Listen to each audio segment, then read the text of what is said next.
La salle de bal sentait l'ombre et le désespoir. C'était un mélange enivrant de parfums coûteux. Il tentait de masquer l'odeur âcre de l'anxiété qui flottait autour de chaque loup non accouplé dans la pièce. Des lustres en cristal projetaient une lumière brisée sur les sols en marbre poli.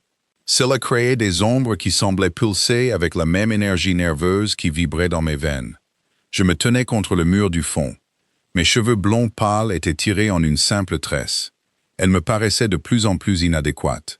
Je regardais les louves défiler avec des coiffures élaborées. Elles étaient ornées de bijoux qui captaient la lumière comme de minuscules étoiles. Le rassemblement annuel n'était pas seulement un événement social. C'était un marché, un rituel. Les loups non accouplés des meutes des territoires du Nord venaient y trouver leur moitié, ou du moins pour nouer des liens avantageux. Mon père avait insisté pour que j'y assiste. Ce matin-là, ses mains burinées avaient agrippé mes épaules avec un désespoir qui m'avait serré la poitrine. « Tu as 23 ans, Célia », avait-il dit, sa voix rauque d'inquiétude. « La meute en a besoin. Nous en avons besoin. » Ce qu'il voulait dire, c'est que notre petite meute, nichée dans les coins oubliés du territoire de Pinewood, avait besoin d'alliance. Elle avait besoin de pertinence. Elle avait besoin que je sois quelque chose que je n'avais jamais vraiment réussi à être. Remarquable. Je pressais plus fort mon dos contre le mur froid. Je regardais Dominic Ashford, le roi alpha en personne, se déplacer dans la foule. Il était comme une tempête sous forme humaine. Il était tout ce que les histoires racontaient, et même plus. Il était si grand que la plupart des loups devaient pencher la tête en arrière pour croiser son regard. Il avait des cheveux sombres qui semblaient perpétuellement en désordre, comme s'il venait de passer ses mains dedans avec frustration. Mais c'était sa présence qui me troublait vraiment. Le pouvoir émanait de lui par vagues. Mon loup gémissait et se faisait tout petit dans mon esprit. Il était pris entre l'instinct de se soumettre et une envie inexplicable de s'approcher. Il interrogeait des louves. C'est ce que mon amie Sarah m'avait chuchoté 1 heure plus tôt. Ses yeux étaient grands ouverts de plaisir scandaleux. Le roi alpha, 28 ans et toujours sans partenaire, parlait réellement à des partenaires potentiels. La révélation avait plongé tout le rassemblement dans un chaos à peine dissimulé. Celia Thorne. J'ai sursauté en entendant mon nom. Ma tête s'est tournée brusquement vers le conseiller Brennan. C'était un homme au visage sévère, avec des fils d'argent dans ses cheveux sombres. Il se tenait avec un petit groupe de responsables de la meute. Ils me regardaient tous avec des expressions allant de la pitié au calcul. « Le roi Alpha a demandé que vous rejoigniez la ligne de réception », dit Brennan. Son ton indiquait clairement que ce n'était pas vraiment une demande. Mon cœur a raté un battement. Je pense qu'il y a une erreur. Aucune erreur. Son sourire n'atteignit pas ses yeux. Venez. La traversée de cette salle de bal m'a semblé interminable. Les regards suivaient mes mouvements. J'ai entendu les murmures commencer immédiatement. Qui étais-je? De quelle meute? Sûrement pas cette Celia Thorne de Pinewood. Celle dont la mère était morte en la mettant au monde, laissant son père élever une fille qui avait grandi plus à l'aise avec les livres qu'avec la politique de la meute. La ligne de réception était composée de 7 louves. Chacune était magnifique à sa manière. Elle se tenait avec une grâce étudiée. Les épaules en arrière, le menton juste assez relevé pour montrer de la confiance sans arrogance. J'ai pris ma place au bout. J'essayais d'imiter leur posture. Je me sentais comme une enfant qui joue à s'habiller avec les vêtements de sa mère. Dominique a descendu la ligne méthodiquement. Je ne pouvais pas entendre ce qu'il demandait à chaque femme, mais j'observais leurs réponses, les rires aguicheurs, les sourires pudiques, l'humilité étudiée qui parvenait quand même à mettre en valeur leurs meilleurs atouts. Il ne passait pas plus de 2 minutes avec chacune avant de continuer. Son expression devenait de plus en plus sombre. Puis il fut devant moi. De près, Dominic Ashford était d'une beauté dévastatrice. Cela n'avait rien à voir avec un charme conventionnel. C'était lié au danger à peine maîtrisé qui semblait bouillonner juste sous sa peau. Ses yeux étaient d'une nuance particulière d'ombre. Ils semblaient briller à la lumière des lustres. Et quand ils se sont posés sur les miens, j'ai senti l'impact comme un contact physique. « Non », dit-il, bien que son ton suggérât qu'il le connaissait déjà. « Celia Thorne, Votre Majesté. » Ma voix est sortie plus stable que je ne l'avais prévu. Petit miracle. Smarted de Pinewood. Ce n'était pas une question. Petit territoire. Frontière Est. Votre père est Gregory Thorne. Oui, Votre Majesté. Quelque chose a traversé son visage. De l'intérêt peut-être, ou de l'irritation. C'est parti trop vite pour que je puisse l'interpréter. Vous êtes très jeune. 23 ans. J'ai fait une pause, Puis j'ai ajouté avec une pointe de défi que je ne pouvais pas tout à fait réprimer. Le même âge que votre mère avait quand elle est devenue reine. Le silence qui s'est abattu était absolu. J'ai senti tous les yeux des environs se tourner vers nous. J'ai senti l'inspiration collective de la foule. Elle attendait de voir si je venais de commettre un suicide social. Même mon loup est devenu complètement immobile, à la fois horrifié et étrangement fier de mon audace. Les yeux de Dominique se sont plissés. Mais au lieu de la colère que j'attendais, le coin de sa bouche a tressailli. « Vous avez étudié l'histoire royale, n'est-ce pas? » « J'ai étudié toute l'histoire, Votre Majesté. Il me semblait important de comprendre d'où nous venions, si nous voulons savoir où nous allons. » Une philosophe. Il a penché la tête, m'étudiant avec une intensité qui me donnait l'impression que ma peau était trop tendue. « Dites-moi, Mademoiselle Thorne, avez-vous un petit ami ?» La question était si inattendue, si totalement désinvolte par rapport au ton formel de notre conversation, que j'ai failli rire.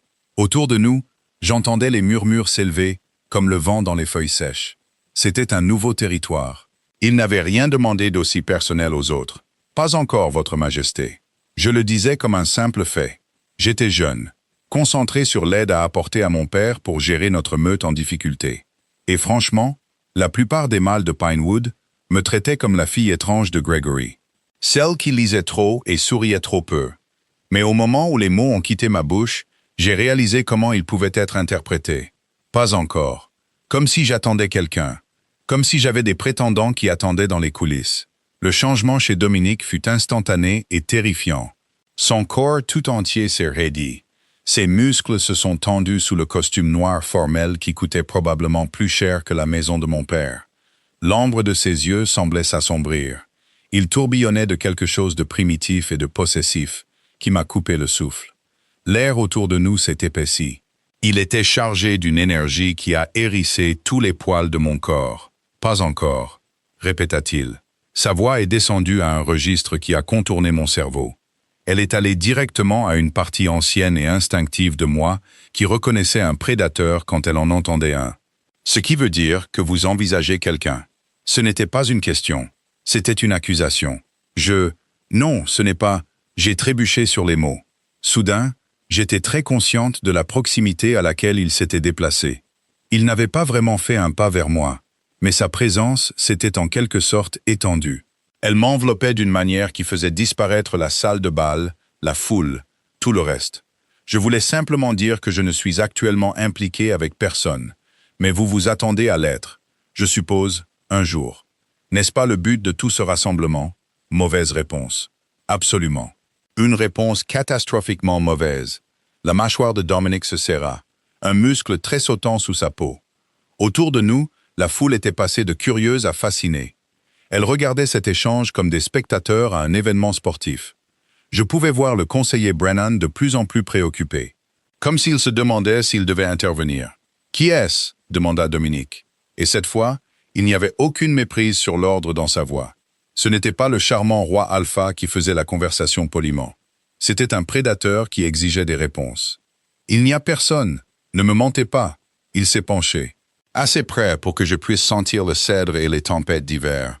Assez près pour que son souffle agite les mèches de cheveux qui s'étaient échappées de ma tresse. « Votre cœur bat la chamade. Vous êtes nerveuse. Cela suggère la culpabilité. »« Je suis nerveuse parce que vous me terrifiez, » ai-je rétorqué. Une partie téméraire de moi s'est libérée de la peur. Et je ne mens pas. Il n'y a pas de petit ami, pas de prétendant, pas de mâle secret qui attend dans les coulisses. Je suis la fille étrange d'une meute en déclin, qui passe plus de temps dans les archives qu'aux réceptions de la meute. Croyez-moi, Votre Majesté, je ne repousse pas vraiment les prétendants. L'aveu est sorti avec plus d'amertume que je ne l'avais prévu. Il exposait des vérités que je gardais habituellement soigneusement enfermées. J'ai vu quelque chose changer dans l'expression de Dominique. De la surprise peut-être. Ou quelque chose qui ressemblait presque à de la reconnaissance. Il s'est redressé lentement. Le poids oppressant de sa colère s'est légèrement atténué. Mais ses yeux n'ont jamais quitté les miens. Il y avait quelque chose qui brûlait dans leur profondeur que je ne pouvais pas nommer. Quelque chose d'affamé, de blessé et de dangereux, tout à la fois. « Vous vous assiérez à ma table pour le dîner », dit-il brusquement, directement à ma droite, avant que je puisse répondre, avant même que je puisse comprendre ce que cela signifiait. Il s'est retourné et s'est éloigné. Il a laissé derrière lui un sillage de silence stupéfait et de murmures frénétiques. Sarah s'est matérialisée à mon coude en quelques secondes. Ses doigts se sont enfoncés dans mon bras avec une excitation à peine contenue. « Célia, as-tu la moindre idée de ce qui vient de se passer? Il vous a revendiqué devant tout le monde. La place à sa droite, c'est la place d'honneur, réservée à... Je sais à quoi elle est réservée. » L'ai-je interrompu, ma voix faible. Mes jambes se sont soudainement senties instables. J'ai agrippé le bras de Sarah en retour, ayant besoin de ce point d'ancrage. C'est une erreur. Il a fait une sorte d'erreur. Mais même en le disant, je pouvais encore sentir le poids de son regard. Je sentais encore le cèdre et les tempêtes. J'entendais encore ce grognement possessif qui sous-tendait ses paroles. « Avez-vous un petit ami ?» Et j'ai réalisé avec une clarté presque effrayante que quoi qu'il vienne de se passer, quoi que j'ai pu déclencher chez le roi Alpha avec ma réponse irréfléchie, cela avait mis en marche quelque chose d'irrévocable. La vraie question était de savoir si je survivrais à ce qui allait suivre. Le dîner fut un cauchemar, habillé de porcelaine fine et de manœuvres politiques. J'étais assise raidement sur la chaise à la droite de Dominique. J'étais parfaitement consciente de chaque regard dans la salle à manger fixé sur moi. Ils étaient remplis de curiosité, d'envie et de calcul. La longue table s'étendait devant nous. Elle était chargée de plats que je reconnaissais à peine. Des viandes rôties brillantes d'herbes que je ne pouvais nommer. Des légumes disposés en spirales artistiques. Des vins qui coûtaient probablement plus que le revenu mensuel de mon père. Mon estomac se tordait trop violemment pour envisager de manger quoi que ce soit. Dominique était resté silencieux depuis que nous avions pris nos places. Son attention semblait apparemment concentrée sur les conversations qui se déroulaient autour de lui. Mais je pouvais sentir sa conscience de ma présence comme une chaleur sur ma peau. Chaque fois que je bougeais sur ma chaise, chaque fois que je prenais mon verre d'eau avec des doigts tremblants, je sentais son attention s'aiguiser.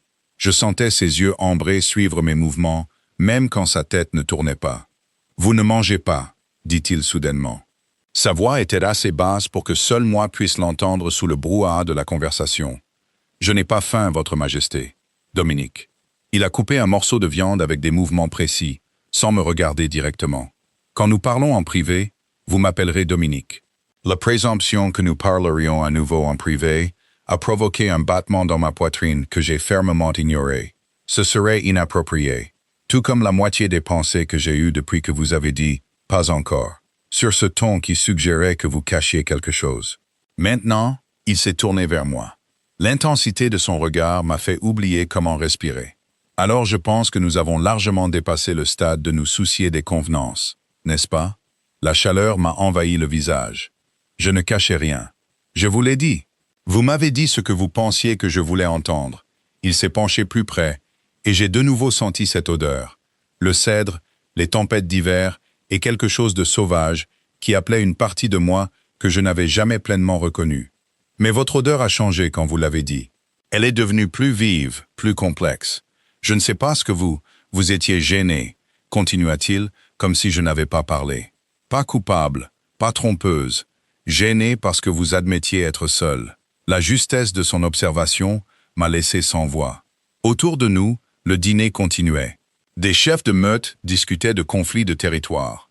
Des louves riaient à des blagues que je ne pouvais pas entendre. Le cliquetis de l'argenterie contre la porcelaine créait un rythme qui aurait dû être apaisant. Mais il n'a fait qu'amplifier mon anxiété. Pourquoi est-ce que ça a de l'importance? Ai-je finalement demandé? Je me suis forcé à croiser son regard, même si chaque instinct me hurlait de détourner le regard, de me soumettre, de me faire plus petite. Pourquoi vous souciez-vous de savoir si j'ai un petit ami, des prétendants ou quoi que ce soit d'autre? Quelque chose a traversé son visage. Une émotion trop rapide à saisir, mais assez intense pour changer l'air entre nous. Je ne sais pas, admit-il. Et l'honnêteté brute de ces trois mots m'a stupéfié plus que tout ce qu'il aurait pu dire d'autre. Mais je m'en soucie. Et ça me fait me comporter comme un salaud territorial pour une femme que j'ai rencontrée il y a moins de 2 heures. Avant que je puisse formuler une réponse à cette confession bouleversante, le conseiller Brennan s'est levé de sa place plus loin à la table. Il a tapoté son verre pour attirer l'attention. Les conversations se sont tues progressivement. Tous les yeux se sont tournés vers le visage sévère du conseiller. « Votre Majesté », commença Brennan, son ton formel et étudié. « Si je puis me permettre, Je crois qu'il y a plusieurs affaires de la meute qui requièrent votre attention avant la fin de la soirée. La meute Morrison a demandé une audience concernant le conflit frontalier avec Demain. Dominique l'a interrompu. Sa voix portait sans effort à travers la pièce soudainement silencieuse. Quoi que ce soit, ça peut attendre demain. La mâchoire de Brennan se crispa. Votre Majesté, avec tout mon respect, ces affaires sont en suspens depuis des semaines. Les autres alphas commencent à... J'ai dit demain, Brennan. Il y avait de l'acier dans la voix de Dominique maintenant. Le genre d'autorité absolue qui rendait clair que ce n'était pas une discussion. Ce soir, je suis occupé ailleurs. Le regard du conseiller s'est tourné vers moi. J'ai vu dans ses yeux un calcul qui m'a donné la chair de poule. Bien sûr, Votre Majesté. Comme vous le souhaitez. Les conversations ont repris lentement, mais l'atmosphère avait changé. Je pouvais sentir les spéculations, les questions, les suppositions sur ce avec quoi le roi Alpha était exactement occupé. Mon visage brûlait d'humiliation et d'autres choses. Quelque chose qui ressemblait dangereusement à de l'anticipation. Vous n'aviez pas à faire ça, ai-je murmuré à Dominique, une fois que l'attention s'était heureusement détournée de nous. Maintenant tout le monde pense, laissez-les penser. Il a finalement commencé à manger. Ses mouvements étaient désinvoltes d'une manière qui semblait délibérément calculée pour paraître imperturbable. Ils penseront ce qu'ils veulent, peu importe ce que nous faisons ou ne faisons pas. Autant leur donner quelque chose d'intéressant sur quoi spéculer. Facile à dire pour vous, vous êtes le roi Alpha. Je ne suis personne de nulle part, et demain je redeviendrai exactement ça pendant que vous n'allez pas repartir. Les mots flottaient dans l'air entre nous. Ils étaient chargés d'implications que je ne pouvais même pas commencer à comprendre. Pardon? Dominique a posé sa fourchette, se tournant complètement vers moi. À la lueur des bougies, ses traits semblaient sculptés dans la pierre, magnifiques d'une manière dure et impitoyable, qui le faisait ressembler plus à un guerrier des légendes anciennes qu'à un roi moderne. Vous m'avez entendu, Célia. Vous ne retournerez pas à Pinewood. Pas demain. Pas avant un moment. La panique a flambé dans ma poitrine. Vous ne pouvez pas juste, ce n'est pas. J'ai des responsabilités. Votre père sera informé que vous restez en tant qu'invité de la cour royale. Son ton n'admettait aucune discussion. Considérez cela comme un honneur, une chance pour votre meute de renforcer ses liens avec la couronne. Considérez cela comme une prison, ai-je rétorqué, la colère l'emportant sur la peur. Vous ne pouvez pas me kidnapper juste parce que j'ai dit quelque chose qui a déclenché votre, peu importe ce que c'est. La jalousie. Le mot est sorti plat, factuel. Le mot que vous cherchez est jalousie, et vous avez raison. C'est irrationnel, possessif, et complètement inapproprié étant donné que nous sommes des étrangers, mais c'est comme ça. L'honnêteté était comme une gifle. Je l'ai regardé fixement, cherchant un signe qu'il plaisantait ou me testait. Mais son expression est restée sérieuse, presque sombre. Comme s'il était aussi confus et frustré par son propre comportement que moi.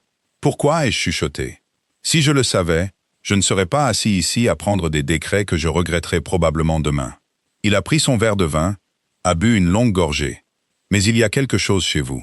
La façon dont vous vous teniez contre ce mur, en essayant de disparaître. La façon dont vous m'avez regardé comme si vous voyiez quelque chose que les autres ne voient pas. La défiance quand vous avez mentionné ma mère. Ça m'a profondément touché. Et puis ce pas encore, et j'ai juste craqué. La vulnérabilité de son aveu a fait quelque chose de dangereux à ma résolution. Ce n'était pas la performance d'un roi jouant à des jeux politiques. C'était un homme sincèrement déstabilisé par ses propres réactions. Il essayait de donner un sens à quelque chose qui défiait la logique. Je ne peux pas rester, ai-je dit. Mais ma voix avait perdu sa certitude. Mon père a besoin de moi. La meute se débrouillera pendant quelques semaines. La main de Dominique s'est déplacée, se posant sur la table entre nous. Elle ne me touchait pas, mais était assez proche pour que je sente la chaleur qui émanait de sa peau. Je ne vous demande pas de les abandonner. Je vous demande de me donner le temps de comprendre ce que c'est que ce bordel, avant que vous ne disparaissiez dans une meute au bout du monde, et que je passe le reste de ma vie à me demander. Les mots flottaient entre nous, bruts et honnêtes, d'une manière presque douloureuse.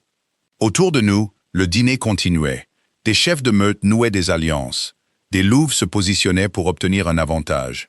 La danse politique sans fin, qui était apparemment la réalité de la vie à ce niveau. Mais dans notre petite bulle, c'était comme si le reste du monde s'était évanoui. « Et si je refuse ?» ai-je demandé, bien que je connaisse déjà la réponse. « Alors vous refusez. Je vous laisse partir. Et je passerai les prochaines années à être un salaud encore plus grand que d'habitude. Parce que je serai hanté par ce qui aurait pu être. Il a finalement détourné le regard, la mâchoire serrée. Je ne vous forcerai pas, Celia.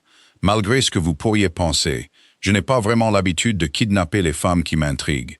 Mais je demande, sincèrement, une chance de comprendre cela avant que ça ne disparaisse. J'aurais dû dire non. Chaque partie logique de mon cerveau me hurlait de refuser. De retourner en courant à la sécurité de Pinewood et d'oublier que cette nuit avait jamais eu lieu.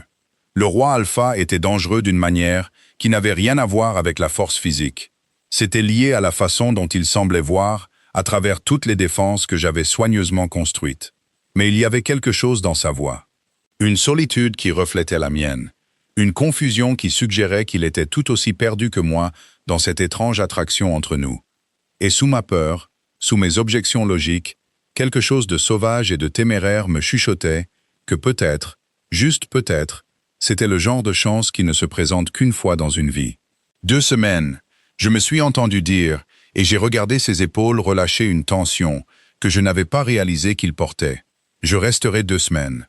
Mais si à la fin de ce temps, quoi que ce soit, n'a pas plus de sens, je rentre chez moi. Pas de discussion, pas de décret, pas de pression royale. Le sourire de Dominic était petit mais sincère. Il a transformé ses traits durs en quelque chose de presque enfantin. Marché conclu. 2 semaines pour que nous comprenions tous les deux pourquoi une simple question sur les petits amis m'a donné envie de déchiqueter chaque mâle qui aurait pu vous regarder à 2 fois. La possessivité dans ses paroles aurait dû me terrifier.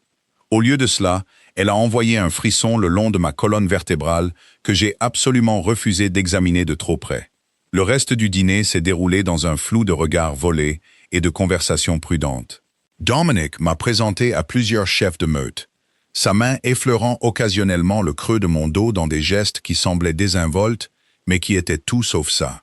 Chaque contact laissait des traînées de chaleur qui persistaient longtemps après que sa main se soit retirée.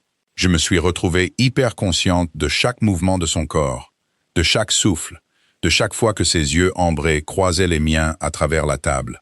Au moment où le dîner s'est terminé et que les invités ont commencé à se diriger vers la salle de bal pour danser, mes nerfs étaient tendus à un point tel que je pensais pouvoir me briser. Sarah a croisé mon regard de l'autre côté de la pièce. Son expression était partagée entre l'excitation pour moi et l'inquiétude face à l'intensité de ce qui se déroulait. « Marchez avec moi », dit Dominic doucement, alors que la foule s'éclaircissait. « Je vais vous conduire à vos appartements. » Ce n'était pas une demande, mais ce n'était pas tout à fait un ordre non plus. J'ai hoché la tête, le laissant me guider à travers des couloirs qui devenaient de plus en plus silencieux à mesure que nous quittions les principaux espaces de rassemblement. Le palais était énorme. Tout en pierre, en tapisserie et en histoire qui pesait sur chaque mur. J'ai essayé de mémoriser les virages, les points de repère, tout ce qui pourrait m'aider à naviguer dans cet endroit que j'avais apparemment accepté d'appeler ma maison pour les 2 prochaines semaines. Nous avons monté un large escalier et j'ai pris conscience que nous étions absolument seuls. Pas de garde, pas de serviteurs, pas de témoins de ce qui pourrait se passer dans les ombres de cet endroit ancien. Mon cœur battait la chamade contre mes côtes, pris entre l'exaltation et la terreur. Cette aile est réservée aux invités de haut rang et à la famille royale, expliqua Dominic alors que nous marchions dans un autre couloir. Celui-ci était bordé de portes sculptées dans du bois sombre. Vous aurez de l'intimité ici, de la sécurité. À l'abri de quoi? Il s'est arrêté de marcher, se tournant vers moi avec une expression qui m'a serré la poitrine.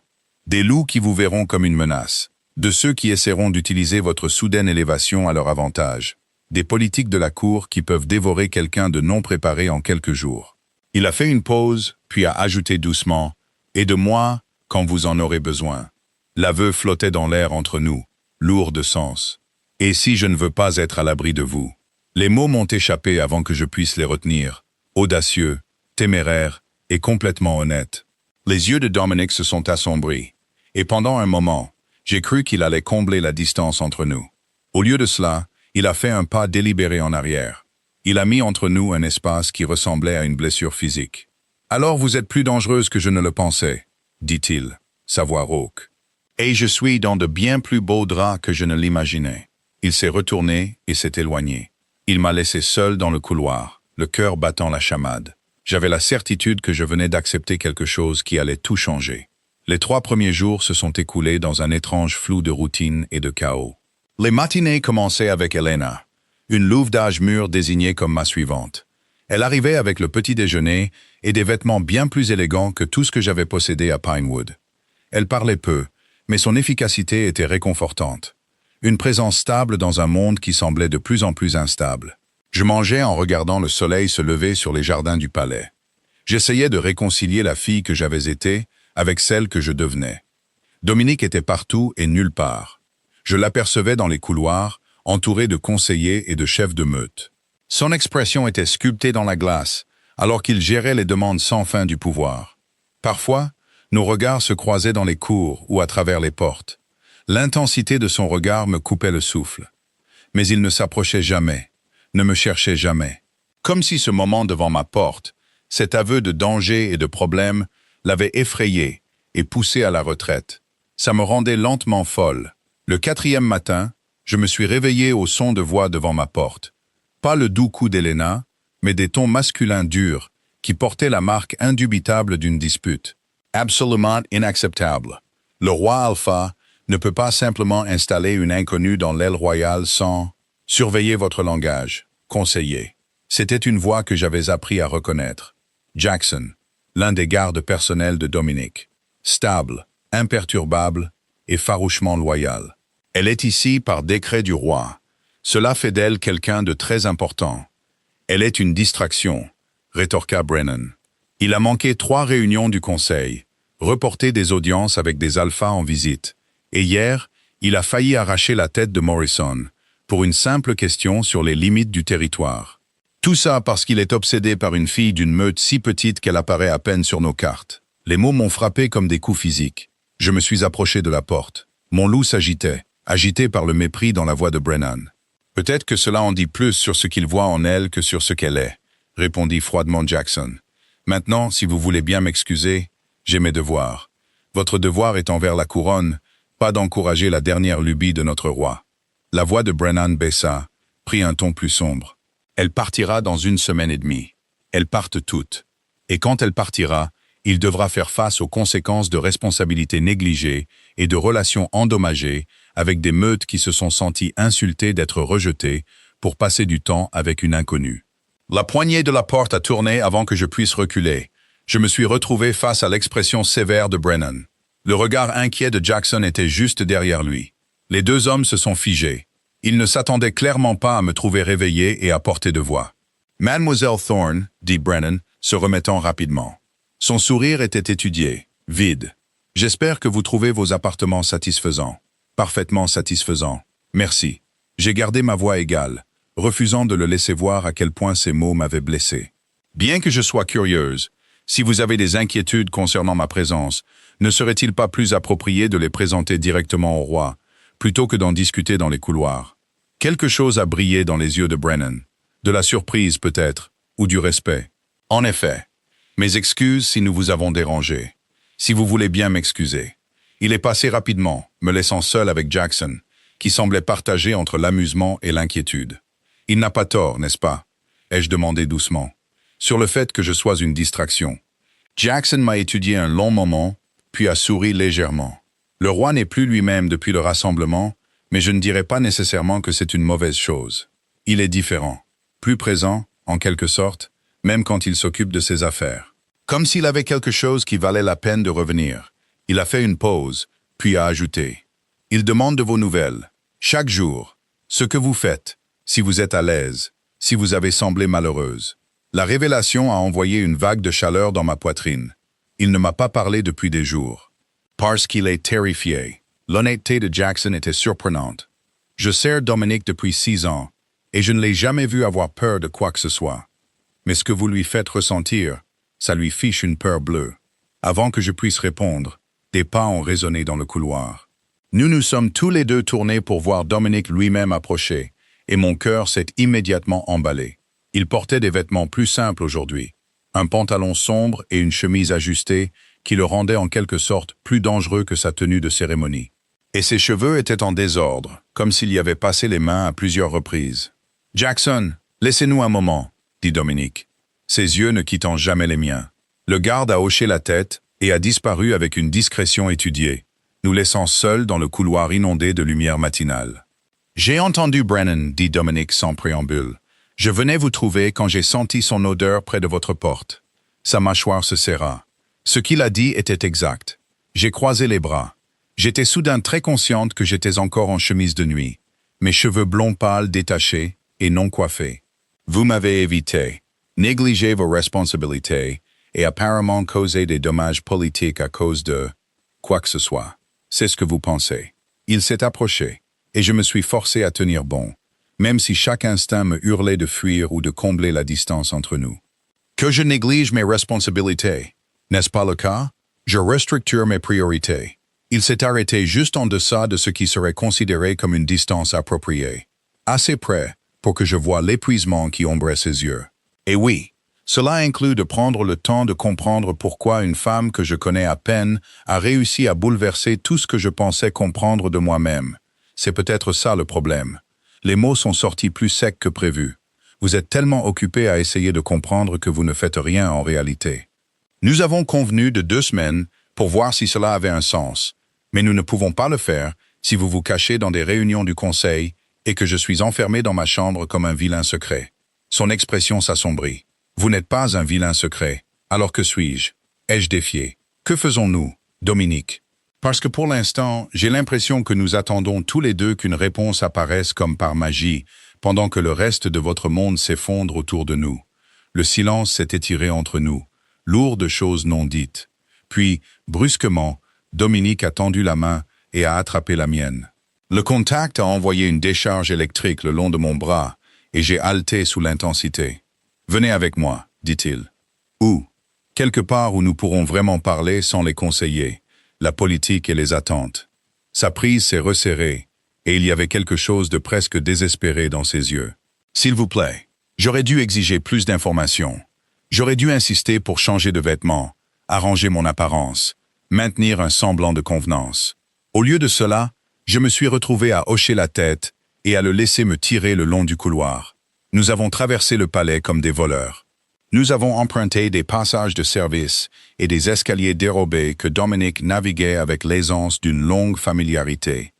J'ai réalisé qu'il avait probablement utilisé ces chemins enfants pour échapper à ses tuteurs ou chercher l'aventure dans une vie qui exigeait la perfection. Nous avons débouché dans un jardin dont j'ignorais l'existence.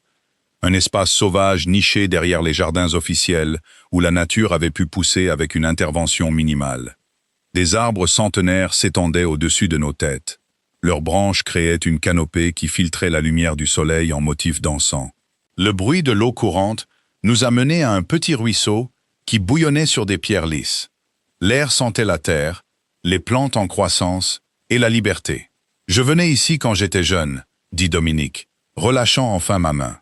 Le contact m'a immédiatement manqué. Ma mère me trouvait ici quand la pression devenait trop forte. Elle s'asseyait avec moi et me disait que même les rois avaient besoin d'endroits où ils pouvaient simplement être eux-mêmes. Je me suis assise sur une pierre plate près du ruisseau, arrangeant ma chemise de nuit autour de mes jambes. Votre mère semble avoir été remarquable. Elle l'était. Il s'est assis à côté de moi, assez près pour que nos épaules se touchent presque. Elle est morte quand j'avais 16 ans, d'une insuffisance cardiaque, soudaine et brutale. Mon père l'a suivie 2 ans plus tard. Ils ont dit que c'était un accident de chasse, mais je pense qu'il a simplement abandonné. Sans elle, il ne savait plus qui être. La douleur dans sa voix était brute, sans défense, d'une manière que peu de gens devaient entendre. Je suis désolé. Ne le soyez pas. C'était il y a longtemps. Mais ses mains se sont serrées en poing contre ses cuisses, trahissant le mensonge. Le fait est qu'elle m'a appris que la force et la vulnérabilité ne sont pas opposées, que les loups les plus forts sont ceux qui peuvent admettre quand ils sont perdus. Êtes-vous perdu? Il s'est tourné complètement vers moi, et l'expression dans ses yeux ambrés m'a coupé le souffle, complètement. Je vous regarde et plus rien n'a de sens. Mes priorités changent. Ma colère s'enflamme pour des choses qui ne me dérangeaient jamais auparavant. Je me surprends à prendre des décisions basées sur ce qui me rapprochera de vous, plutôt que sur ce qui est politiquement avantageux.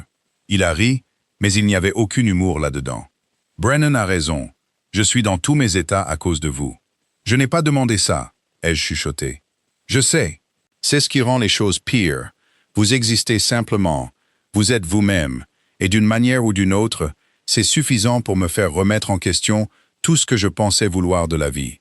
L'aveu flottait dans l'air entre nous. J'ai pensé à toutes les années que j'avais passées invisible à Pinewood, convaincu que je ne serais jamais rien de plus que la fille étrange de Gregory qui préférait les livres aux fêtes. Et maintenant, le loup le plus puissant des territoires du Nord me disait que ma simple existence avait bouleversé son monde. « Que vouliez-vous » ai-je demandé. « Avant » ? La paix, surtout. Il a ramassé une pierre lisse, l'a retournée dans ses doigts. Une reine forte qui comprenait la politique et pourrait m'aider à naviguer dans les luttes de pouvoir sans fin. Quelqu'un de compétent et de posé, qui n'aurait pas besoin que je sois autre chose que le roi. Il a jeté la pierre dans le ruisseau, l'a regardé disparaître sous la surface. Quelqu'un de sûr, et je ne suis pas sûr. Vous êtes le contraire de la sécurité. Il m'a regardé, et la faim dans son regard a fait rougir ma peau. Vous me donnez envie de choses que je n'ai pas le droit de vouloir. Vous me faites ressentir des choses que j'ai passé des années à apprendre à réprimer. Et le pire, c'est que je ne sais même pas si vous ressentez autre chose que de la confusion et un sentiment d'obligation. Mon cœur battait la chamade contre mes côtes. C'était le moment d'être honnête ou de me réfugier derrière une dérobade polie.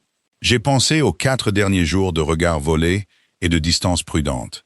De rester éveillé en me demandant si j'avais imaginé la connexion qui avait jailli entre nous cette première nuit. Je pense à vous constamment, ai-je admis. Les mots tremblaient, mais étaient vrais. Je suis allongé dans cette belle chambre et je me demande si vous pensez à moi aussi, ou si je suis juste une énigme que vous essayez de résoudre. Et puis je me sens coupable, parce que je suis censé aider mon père et ma meute, et non pas de tomber amoureuse d'un roi qui pourrait avoir qui il veut. Tomber amoureuse. La voix de Dominique était rauque, urgente. Vous avez dit tomber amoureuse. C'était une façon de « ne faites pas ça ». Il s'est rapproché, et soudain il n'y avait plus d'espace entre nous. Sa main s'est levée pour me prendre le visage. Son pouce a effleuré ma pommette avec une douceur dévastatrice. Ne le retirez pas, s'il vous plaît. Je n'aurais pas pu le retirer même si je l'avais voulu. La vérité était écrite dans chaque battement de cœur accéléré, chaque souffle court, chaque partie de moi qui se penchait vers son contact, comme une fleur cherchant le soleil. « Je suis terrifié !» ai-je chuchoté. Moi aussi. Son front est venu se poser contre le mien. L'intimité de ce geste m'a fait brûler les yeux de larmes inattendues. Je dirige ce royaume depuis 10 ans. J'ai négocié des traités, réprimé des rébellions, pris des décisions qui ont affecté des milliers de vies. Mais je n'ai aucune idée de comment faire ça. Comment être ce dont vous avez besoin. Peut-être que vous n'avez pas besoin de savoir. Mes mains se sont posées sur sa poitrine. Je sentais son cœur tonner sous mes paumes. Peut-être qu'on peut juste essayer ensemble.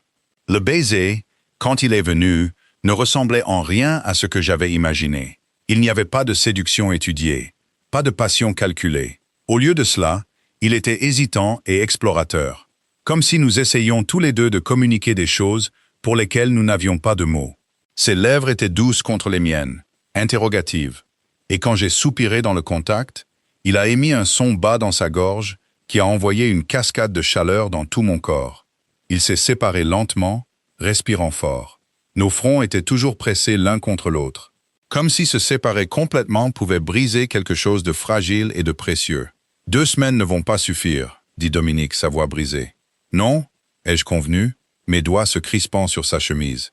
Vraiment pas. » Et quelque part dans les arbres au-dessus de nous, des oiseaux chantaient leur approbation, tandis que le ruisseau continuait son voyage sans fin, indifférent au fait que tout venait de changer irrévocablement. La semaine suivante s'est déroulée comme un rêve, dont j'avais peur de me réveiller. Dominique a cessé de se cacher. Le mur qu'il avait construit entre nous s'est effondré après cette matinée dans le jardin. Et soudain, il était partout. Il marchait avec moi dans les jardins du palais, s'asseyait à côté de moi pendant les repas, trouvait des excuses pour me chercher entre les réunions. La cour observait avec une fascination à peine dissimulée. Le roi réservé et contrôlé se transformait en quelqu'un de presque méconnaissable. Mais tout n'était pas que romance et baisers volés. La réalité de son monde se pressait de toutes parts. J'ai assisté à ma première réunion du conseil le 8e jour. J'étais assise sur une chaise qui avait été ajoutée à la hâte à côté de celle de Dominique, à la tête de la table. La pièce est devenue silencieuse quand je suis entré. J'ai senti le poids de chaque regard, calculant, jugeant, mesurant ma valeur. « Messieurs, » dit Dominique, son ton n'admettant aucune discussion. « Mademoiselle Thorne se joindra à nous. J'apprécie sa perspective. » L'expression de Brennan aurait pu faire tourner le lait. Votre Majesté, avec tout mon respect, les réunions du Conseil impliquent des questions d'état sensibles. Peut-être que mademoiselle Thorne serait plus à l'aise. Je suis très à l'aise où je suis, conseiller, l'ai-je interrompu. J'ai gardé ma voix stable malgré l'anxiété qui me tordait les entrailles. À moins que vous ne suggériez que le jugement du roi Alpha est si mauvais qu'il compromettrait la sécurité en incluant quelqu'un en qui il n'a pas confiance. Plusieurs autres conseillers se sont agités, mal à l'aise. La main de Dominique a trouvé la mienne sous la table, l'a serrée une fois en signe de soutien silencieux. La réunion s'est déroulée avec une formalité douloureuse.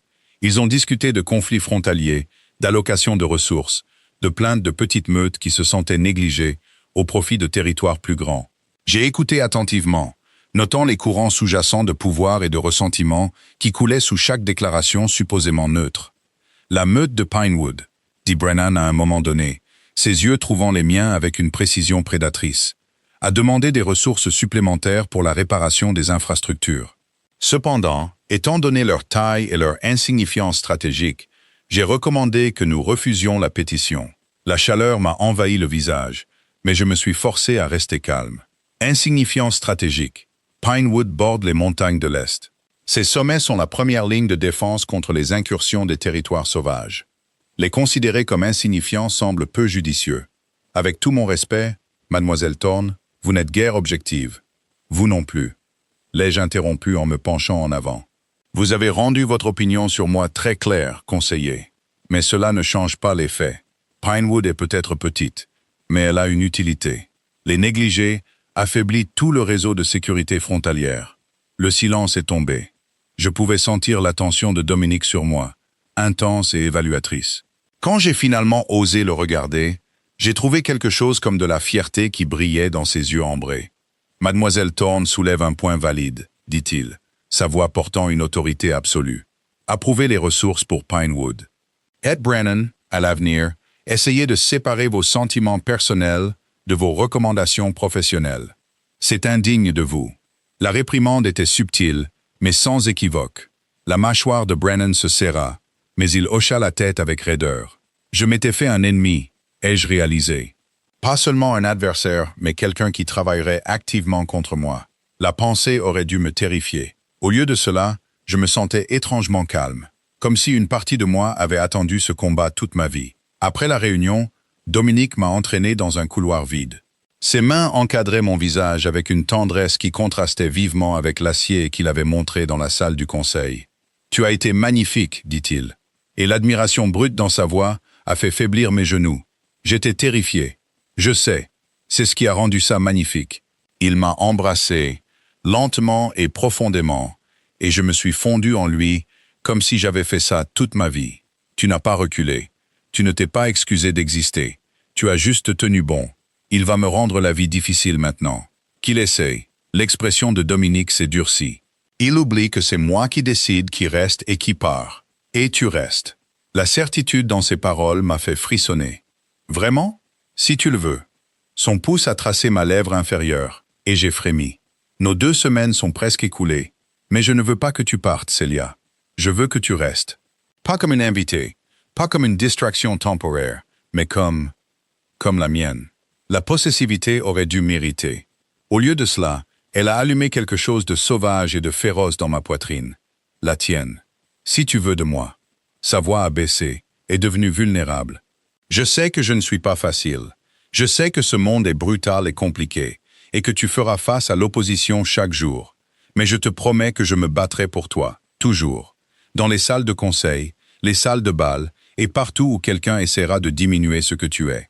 J'ai pensé à Pinewood, au visage doux de mon père et à la petite maison qui avait été tout mon monde. J'ai pensé à la fille que j'avais été, invisible, négligée, convaincue qu'elle ne serait jamais rien de plus que la fille étrange de Gregory. Et puis j'ai pensé à qui j'étais devenu ces derniers jours. Quelqu'un qui pouvait affronter des conseillers, se tenir aux côtés d'un roi et ne pas avoir l'impression de faire semblant. Je veux d'abord parler à mon père, ai-je finalement dit. Il mérite d'entendre ça de moi, pas par les canaux officiels. Dominique a immédiatement hoché la tête. Bien sûr, j'organiserai ton voyage à Pinewood pour demain. Jackson t'accompagnera. Seul, l'ai-je interrompu. Je dois faire ça seul. Il a hésité, et je pouvais voir la guerre dans son expression. Le roi qui comprenait la nécessité politique contre le loup qui voulait me garder près de lui et me protéger. Finalement, il a hoché la tête. Seul. Mais tu me reviens. Je te reviens, ai-je convenu. Et j'ai scellé la promesse par un baiser qui avait le goût de l'espoir, de l'avenir et de tout ce que je ne m'étais jamais permis de vouloir. Le voyage jusqu'à Pinewood a pris la majeure partie de la journée suivante. J'ai regardé le paysage changer par la fenêtre de la calèche. De la perfection manucurée des territoires royaux au terrain plus sauvage et plus rude des terres frontalières. Au moment où nous avons atteint la maison de mon père, le crépuscule avait peint le ciel de nuances de violet et d'or. Gregory était dans le jardin, s'occupant des légumes qui nous avaient nourris pendant d'innombrables saisons de vaches maigres. Il s'est redressé quand il a entendu la calèche. Son visage buriné s'est illuminé d'un sourire qui m'a serré la poitrine d'amour et de culpabilité. Célia. Il m'a serré dans une étreinte qui sentait la terre, la sécurité et la maison. Je commençais à penser que tu avais oublié ton vieux. Je l'ai serré fort, mémorisant la sensation de ses bras autour de moi. On peut parler? Nous nous sommes assis sur le porche alors que la nuit tombait, et je lui ai tout raconté. Dominic, la jalousie et la connexion impossible qui défiaient la logique. Les réunions du conseil, l'hostilité de Brennan, et le choix auquel je faisais face. Mon père a écouté sans m'interrompre, son expression devenant de plus en plus pensive à mesure que je parlais. « Tu l'aimes » dit-il finalement. Ce n'était pas une question. Je crois que oui. L'aveu semblait énorme, terrifiant. Est-ce que c'est fou? Ça fait moins de 2 semaines. Ta mère et moi, nous avons su après 3 jours. Son sourire était triste, teinté d'un vieux chagrin. Parfois, les âmes se reconnaissent rapidement. La question n'est pas de savoir si tu l'aimes, c'est de savoir si tu es prête pour ce que l'aimer te coûtera. Qu'est-ce que tu veux dire? Tu seras reine, Célia. Pas seulement sa partenaire, mais une dirigeante. Tu feras face à l'opposition de loups qui pensent que tu n'es pas assez bien, pas qualifié, pas digne. Tu prendras des décisions qui affecteront des milliers de vies. Tu auras des ennemis qui utiliseront chacune de tes erreurs contre toi. Il a pris ma main, l'a serrée doucement. Mais si tu l'aimes vraiment, alors tu trouveras la force de le supporter. Tout comme ta mère l'a fait quand elle a choisi d'être ma compagne, même si cela signifiait quitter sa propre meute. Je l'ai regardée fixement. Je n'ai jamais su ça.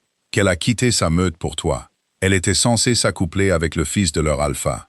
Une union puissante, politiquement avantageuse. Mais elle m'a aimé à la place. Un inconnu d'un petit territoire qui n'avait rien à offrir que mon cœur. Ses yeux se sont perdus dans ses souvenirs.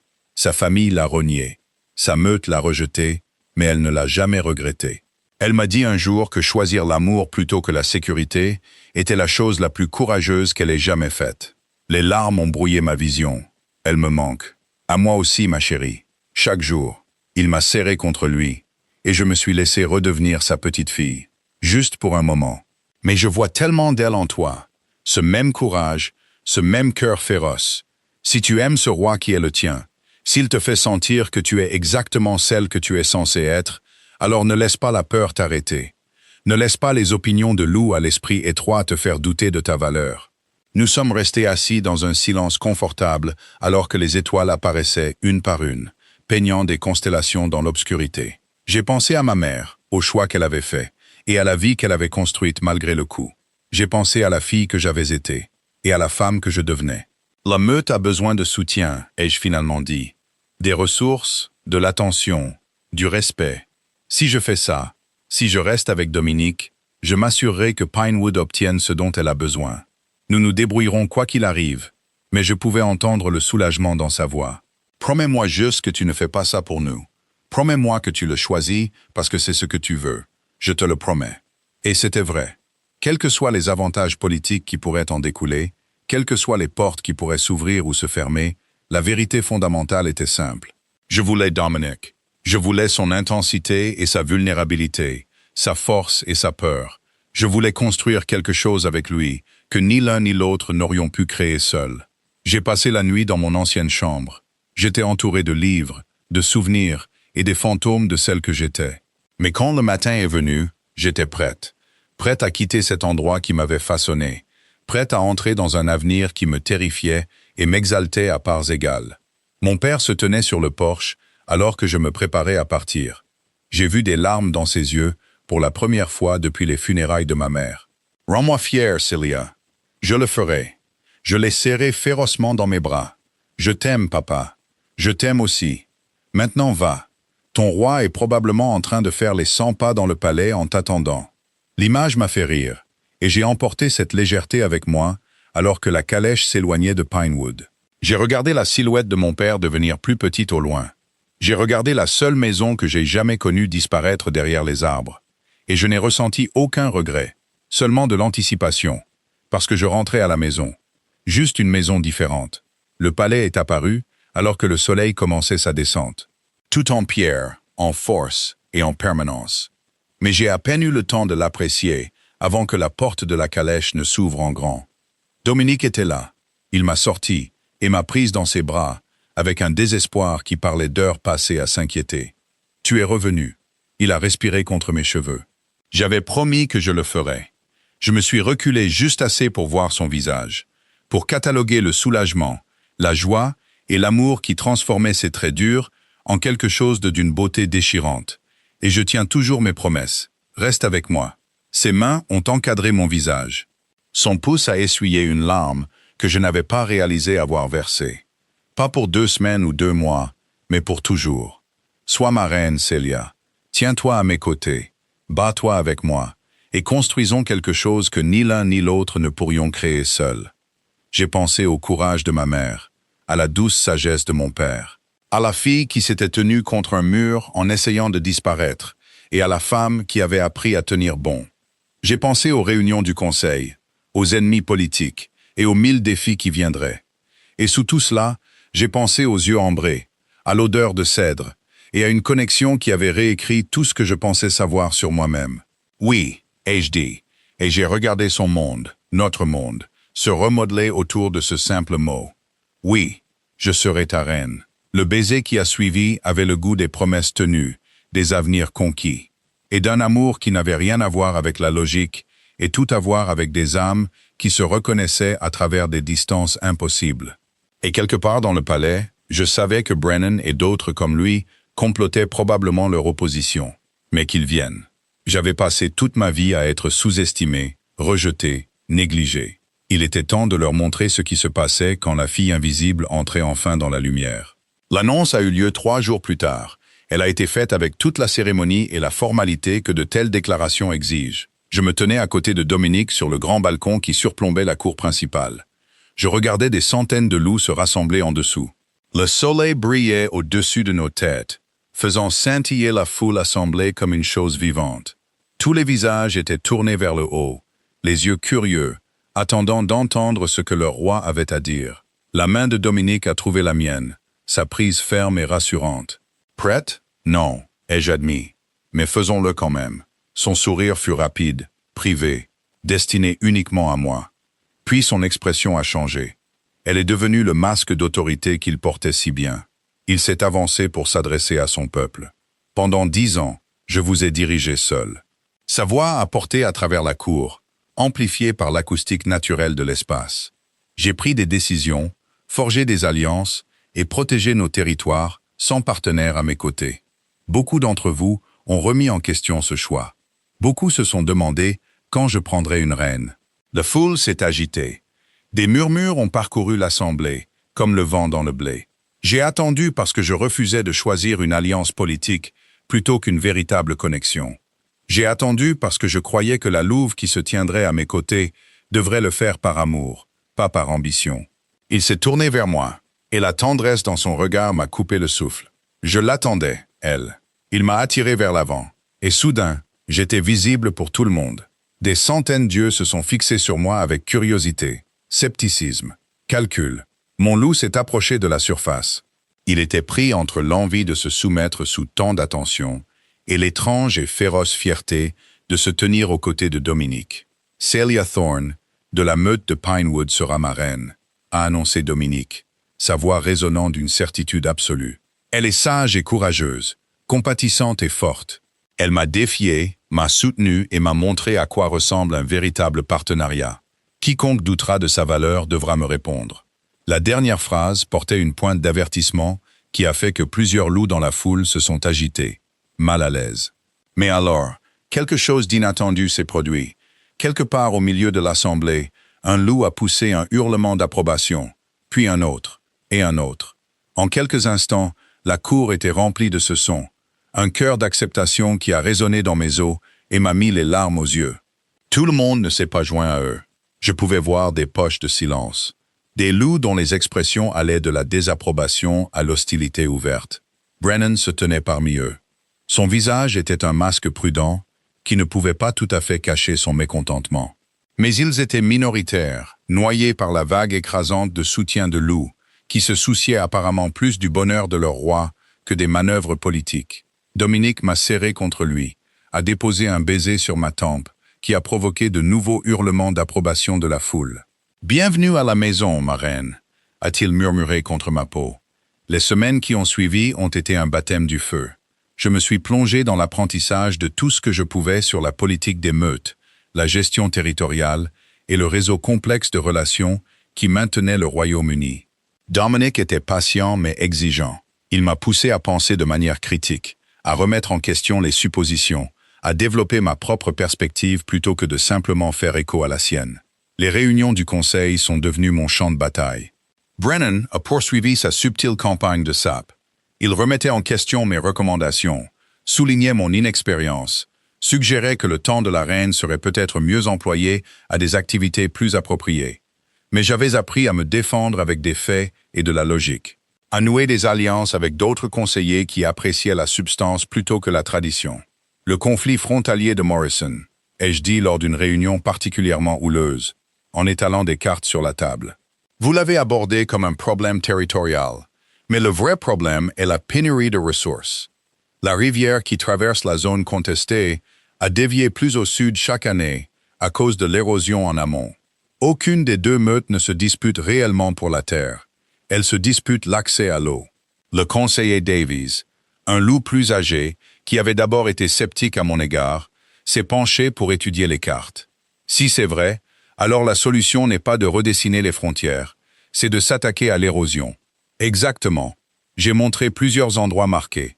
Si nous investissons dans des efforts de stabilisation ici et ici, la rivière retrouvera son cours naturel. Les deux meutes auront suffisamment d'eau et nous éviterons un conflit qui aurait pu dégénérer en violence. Le sourire de Dominique était subtil, mais j'ai senti sa fierté comme une chaleur sur ma peau. Brilliant. Davies, coordonnez-vous avec Morrison et Clearwater. Réglons ça avant l'hiver. L'expression de Brennan était amère, mais même lui ne pouvait pas contester la logique. Petite victoire, mais j'avais appris à les savourer. Tous les défis ne venaient pas du Conseil. 3 mois après l'annonce, nous avons organisé un rassemblement des meutes voisines, un événement diplomatique destiné à renforcer les alliances et à montrer l'unité. J'avais passé des semaines à me préparer. J'avais travaillé avec les coordinateurs d'événements pour créer une atmosphère qui équilibrait formalité et chaleur. La soirée se déroulait sans accroc jusqu'à l'arrivée de Lyanna Frost. Elle était tout ce que je n'étais pas. Grande et élégante, avec des cheveux sombres qui tombaient en vagues parfaites et des yeux comme des éclats de glace. Elle avait été considérée comme la favorite pour devenir reine avant mon apparition. Son mécontentement d'avoir été déplacée était écrit sur chaque ligne de son corps. « Votre Majesté ». Elle a salué Dominique avec un sourire qui n'était que dents. « Quel plaisir de vous revoir. Ça fait bien trop longtemps. » Lyanna. Le ton de Dominique était poli mais froid. « Puis-je vous présenter ma reine Célia ?» Ses yeux de glace se sont fixés sur moi, évaluant et méprisant dans le même regard. Bien sûr, la célèbre Celia Thorne. J'ai tant entendu parler de vous. Que de bonnes choses, j'espère. Oh, certainement. Bien que je doive admettre que j'ai été surprise par vos origines. Pinewood est une si petite meute. Je n'aurais pas pensé que le roi Alpha choisirait quelqu'un d'aussi inexpérimenté. L'insulte a été livrée avec une telle douceur qu'il a fallu un moment pour la comprendre. Autour de nous, la conversation s'était calmée. Les loups écoutaient ce qui devenait clairement une confrontation. « L'expérience se présente sous de nombreuses formes », ai-je répondu, en gardant ma voix égale. Je n'ai peut-être pas grandi dans la politique de la cour, mais je comprends ce que signifie se battre pour sa survie. Prendre des décisions difficiles avec des ressources limitées. Valoriser la substance plutôt que l'apparence. Ces leçons me servent bien ici. Comme c'est charmant. Le sourire de Lyanna s'est aiguisé. Mais je me demande si vous comprenez vraiment ce que vous avez entrepris. Être reine, ce n'est pas seulement se tenir à côté du roi et être jolie. Cela demande des connaissances, des relations, le respect des meutes. Toutes des choses qui prennent des années, parfois des générations à construire. Vous avez raison, ai-je convenu, et j'ai vu la surprise vaciller sur son visage. Cela demande ces choses. Cela demande aussi la capacité d'apprendre, de s'adapter, et de placer les besoins du royaume au-dessus de l'ambition personnelle. J'ai peut-être beaucoup à apprendre, mais au moins je suis ici parce que le roi m'a choisi, pas parce que j'ai comploté et me suis positionné en espérant être choisi. La pique a fait mouche. L'expression de Léana est devenue venimeuse. Espèce de petite Léana. La voix de Dominique a coupé l'insulte qu'elle s'apprêtait à lancer. Elle était assez froide pour geler l'air entre nous. Je pense que vous en avez assez dit. En fait, je pense que l'invitation de la meute Frost au futur rassemblement devrait peut-être être reconsidérée. Nous n'avons pas de place pour les loups qui montrent un tel manque de respect à leur reine. La menace était sans équivoque. Léana a pâli, réalisant qu'elle était allée trop loin. Votre Majesté, je m'excuse, je ne voulais manquer de respect. Pourtant, vous l'avez fait librement. Il s'est déplacé, se positionnant légèrement devant moi dans un geste de protection à la fois possessif et tendre. Les origines de ma reine ne vous regardent pas. Sa dignité a été déterminée au moment où je l'ai choisie. Quiconque remet cela en question me remet en question. Suis-je clair? Cristallin, Votre Majesté. La révérence de Léana était raide, humiliée. Elle s'est retirée rapidement, et je l'ai regardée partir avec un mélange de triomphe et d'épuisement. J'aurais pu gérer ça, ai-je murmuré à Dominique une fois que nous avons eu un moment d'intimité relative. Je sais que tu aurais pu. Sa main a trouvé le creux de mon dos, stable et chaude. Mais tu n'as pas à tout gérer seul. C'est ce que signifie être partenaire. Nous nous battons l'un pour l'autre. Les mots ont apaisé quelque chose d'agité dans ma poitrine. J'avais passé si longtemps à faire mes preuves, à démontrer que je méritais d'être ici, que j'avais presque oublié que je n'étais pas censé le faire seul. 6 mois après mon accession au trône, l'hiver est arrivé avec une efficacité brutale. La neige a enseveli les jardins du palais, et la température a chuté jusqu'à ce que même les loups à la fourrure épaisse sentent la morsure du froid. C'est pendant cette saison que la véritable épreuve est arrivée. Des rapports sont arrivés, faisant état de disparitions étranges dans les territoires de l'Est. Des loups disparaissaient sans laisser de traces, leur odeur s'arrêtant simplement. Aucun signe de violence, pas de corps, rien que des espaces vides où se trouvaient autrefois des membres de la meute. La peur s'est répandue comme une traînée de poudre. Soudain, chaque petite meute à la frontière exigeait protection, ressources, des réponses que nous n'avions pas. Le conseil était en plein chaos. Les théories allaient de loups solitaires à une sorte de maladie, en passant par une intervention surnaturelle. Brennan, comme on pouvait s'y attendre, a suggéré de rapatrier les ressources vers les territoires centraux et de laisser les meutes frontalières se débrouiller seules. Ce serait signer leur arrêt de mort, ai-je dit, ma voix coupant court aux disputes. Ce sont nos gens, notre responsabilité. Avec tout mon respect, Votre Majesté, nos ressources sont limitées, a contré Brennan. Nous disperser trop pourrait nous rendre tous vulnérables. Alors nous devons être plus intelligents. Je me suis levé, me dirigeant vers la carte qui dominait un mur. Les disparitions suivent un schéma. Regardez, elles commencent ici, dans la partie la plus profonde des cols de montagne. Elles se déplacent vers le sud, ciblant d'abord les fermes isolées, puis se dirigeant progressivement vers des colonies plus grandes. Davies s'est penché pour étudier le schéma que j'avais marqué. Vous avez raison. C'est méthodique, ce qui signifie que ce ne sont pas des loups au hasard ou une maladie. J'ai tracé le chemin probable avec mon doigt. Quelque chose nous chasse, quelque chose d'assez intelligent, pour planifier, pour éviter d'être détecté, pour cibler les plus vulnérables en premier. Vous suggérez que nous avons affaire à une menace organisée, dit Dominique, son expression grave.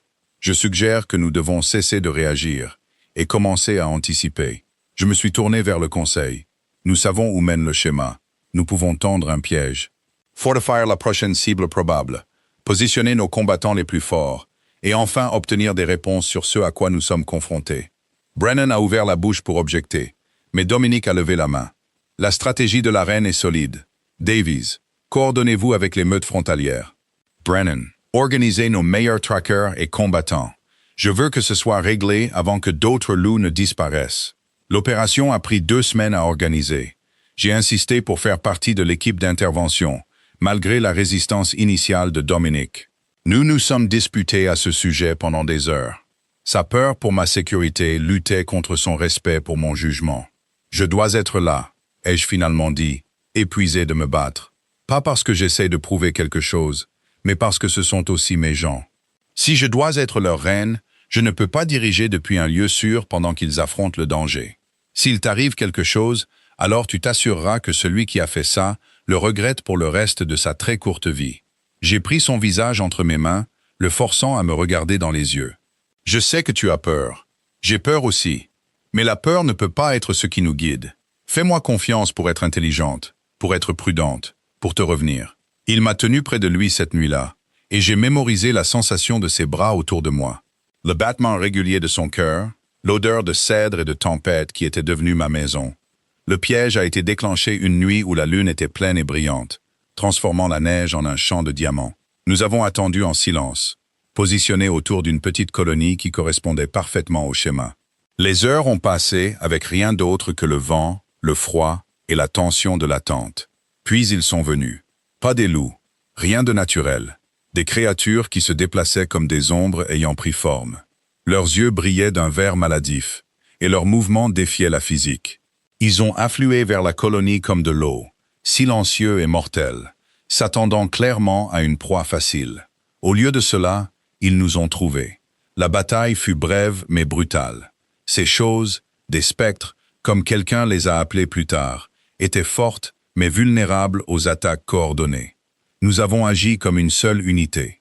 Les mois d'entraînement et de confiance ont porté leurs fruits, alors que nous les repoussions, en capturions plusieurs et éliminions les autres. Après la bataille, alors que l'aube peignait le ciel de rose et d'or, je me tenais parmi mon peuple. J'étais éclaboussé de sang et épuisé, mais victorieuse. Dominique m'a trouvé là. Il m'a prise dans ses bras avec un désespoir qui parlait d'heures passées à craindre le pire. « Ne me refais plus jamais ça », a-t-il grogné contre mes cheveux.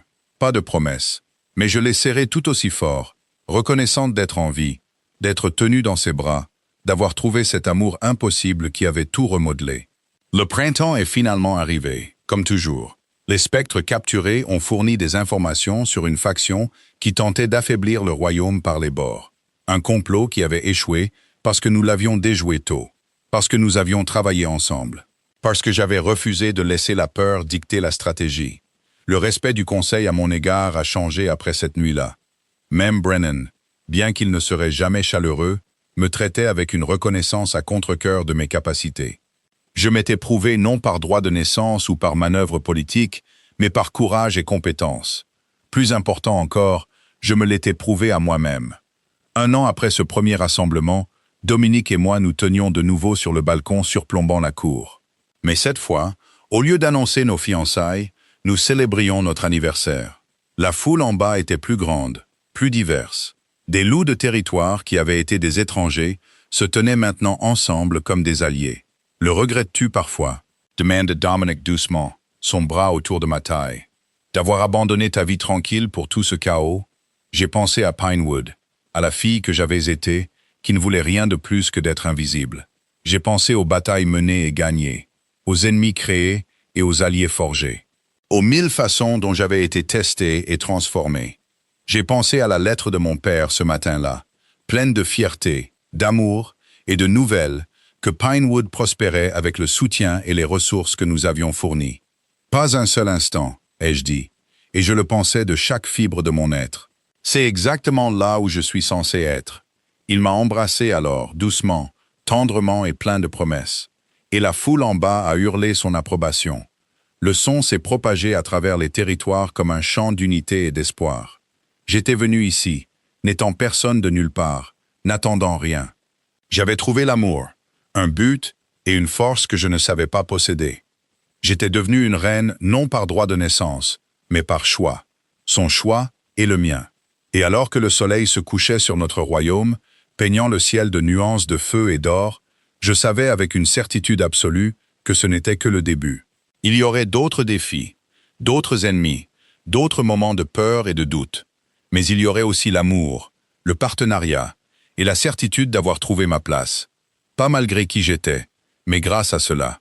La fille invisible était entrée dans la lumière, et elle ne retournerait plus jamais dans l'ombre.